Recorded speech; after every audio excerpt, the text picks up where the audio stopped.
This is Transformers Prime Beast Hunters Deluxe Class Dreadwing. The figure is part of the third wave of the Deluxe Class figures for the Beast Hunters toy line. Here's a quick look at the packaging. There you go. Bit gaudy in terms of color.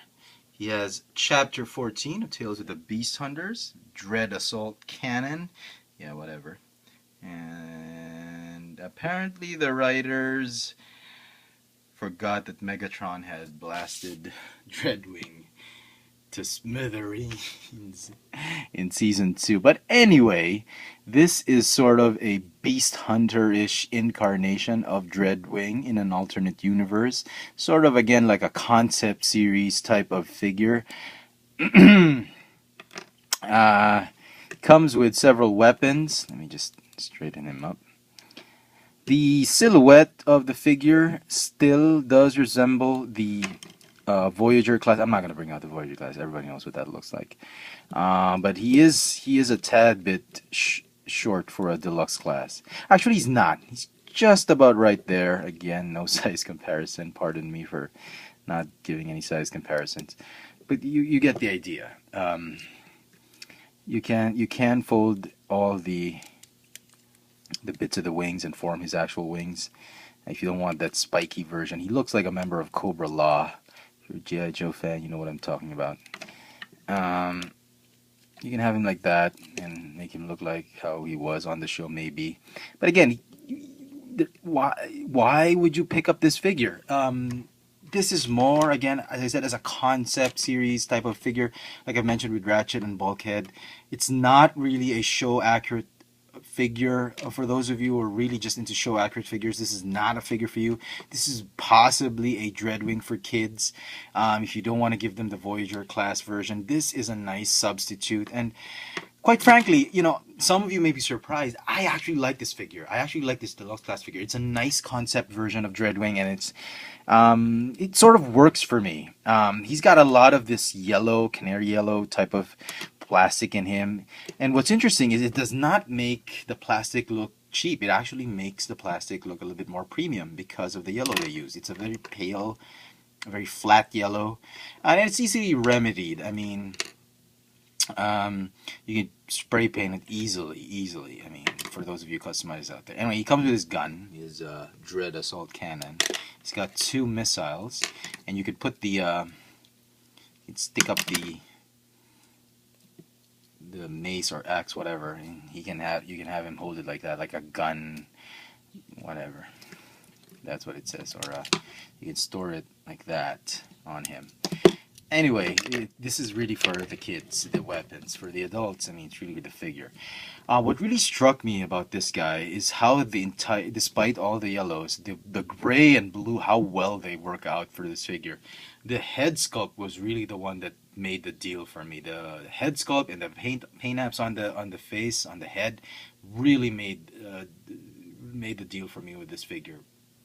I really loved it. And again, I picked it up at 19% discount. I will not pay full on retail price for this one, as I mentioned, with Ratchet and Bulkhead. And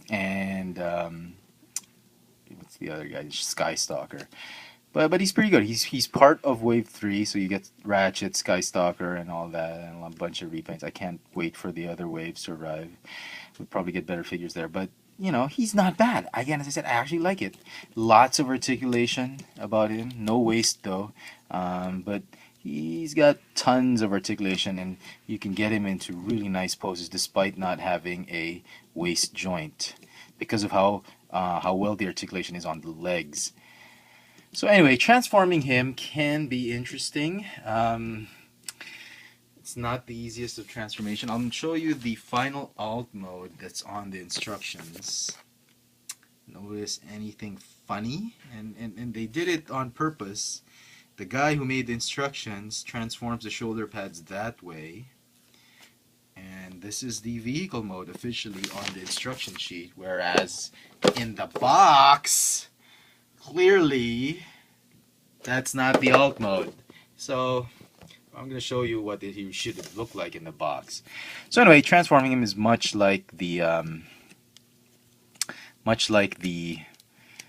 Cyberverse Commander version, I think. And and this is supposed to tab into that hole right there, and so is the other leg, but it just doesn't tab in as neatly as it should. I don't know why, at least on my figure it doesn't. I don't know if it's a clearance issue or... Anyway, it sort of tabs in right there. And then the arms are supposed to... Oh, sorry, fold up the forearms like this and then tab him onto the wing. Same with this arm. Come on. Okay, and then tab it onto the wing. He's got these talons sticking out at the back. And then the instructions tell you to do this. On Cybertron, maybe it could work. Sort of like a Beast Machines type of Dreadwing. But on Earth, he should be transformed like this because they form the jet intakes. And you can bring out the landing gear. And he's got some built-in landing gear here as well, which is pretty pointless because the thighs and the knees are really just acting as the landing gear. So here he is. Very nice. I'm pleasantly surprised at how nice this thing turned out. I like it. I'm liking this figure. But I would not recommend it for the casual collector. If you're just the... Come on, they could have painted it. They didn't have to paint this. Look how silly that looks. Looks like a beak. Unless that's what they're going for. For the hardcore, just the show accurate collector, this is not for you. This is mainly for kids, and for those of you collectors who are interested in a concept series type of Dreadwing, this is the figure for you. But it's nice. You can store the weapons up top.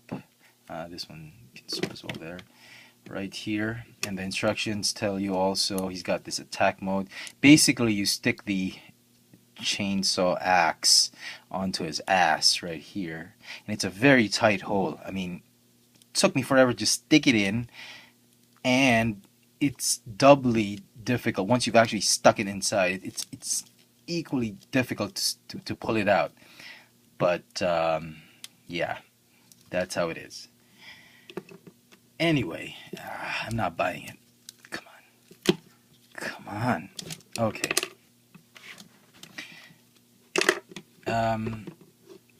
Maybe you can have him do it this... No, it's not gonna work. So anyway, this is the Deluxe class Beast Hunters Dreadwing in alt mode. I mean, the figure works for me. I mean, for most of you it might not, but it's not too bad. Out of all the figures in this wave, I think he is the one that's the best. I think, well, Skystalker, if you want all the Predacons, but this one is pretty solid for me. So there you go. I hope you've enjoyed this video review. If you did, please hit the thumbs up icon at the bottom. Follow me on Twitter, Keek, Instagram. Check out my videos on FX France and Chefatron on YouTube, as well as the videos I submit to Tech Sushi. This is Transformers Beast Hunters Deluxe Class Dreadwing. Thanks for watching.